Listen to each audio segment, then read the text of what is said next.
വീണ്ടും നമുക്ക് നല്ല അടിപൊളി ഒരു ഹെൽത്തി ബേബി ഫുഡ് നോക്കാം. ഇതുണ്ടാക്കുന്നത് അരിപ്പൊടി കൊണ്ടാണ്. അരിപ്പൊടി നന്നായിട്ട് വറുത്തെടുക്കുക. 1 കപ്പ് അരിപ്പൊടിയാണ് നമ്മളെടുത്തത്. അതിലേക്ക് 2 കപ്പ് വെള്ളം ചേർക്കാം.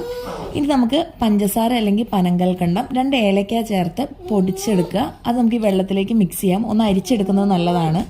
ഇനി കുറേശ്ശെയായിട്ട് നമ്മൾ വറുത്ത് വെച്ചിട്ടുള്ള അരിപ്പൊടി ഇതിലേക്ക് ചേർത്ത് ഇളക്കി കൊടുക്കുക. കട്ടയൊന്നും പിടിക്കാത്ത രീതിയിൽ നല്ലതുപോലെ ഇത് വെള്ളത്തിൽ യോജിപ്പിച്ചെടുക്കുക. അതിനുശേഷം മാത്രം അടുപ്പിൽ വെച്ചിട്ട് ചെറിയ തീയിലാണ് നമ്മളിത് കുറുക്കിയെടുക്കുന്നത്. അപ്പോൾ ഒരു പാതി കുറുകി തുടങ്ങുമ്പോൾ തന്നെ നമുക്ക് ഇതിനകത്തേക്ക് 1 ഉരുളക്കിഴങ്ങ് പുഴുങ്ങി ഉടച്ചത് ചേർത്ത് കൊടുക്കാം. ഒന്നും ചേർക്കേണ്ട, ഉപ്പൊന്നും ചേർക്കാതെ വെറുതെ പുഴുങ്ങിയെടുത്ത് ഉരുളക്കിഴങ്ങാണ് ചേർത്തിരിക്കുന്നത്. ഇനി നല്ലതുപോലെ കുറുക്കിയെടുക്കുക. നല്ല ടൈറ്റായിട്ട് കുറുക്കിയെടുക്കുക. അതിനുശേഷം ഒരു 1/2 കപ്പ് പാല് ഞാൻ ഇതിനകത്തേക്ക് ചേർത്തിട്ടുണ്ട്. തിളപ്പിച്ച പാലാണ്. വീണ്ടും നല്ലതുപോലെ കുറുക്കിയെടുക്കുക. സ്വാദിഷ്ടമായ ഹെൽത്തിയായ കുറുക്ക് റെഡി.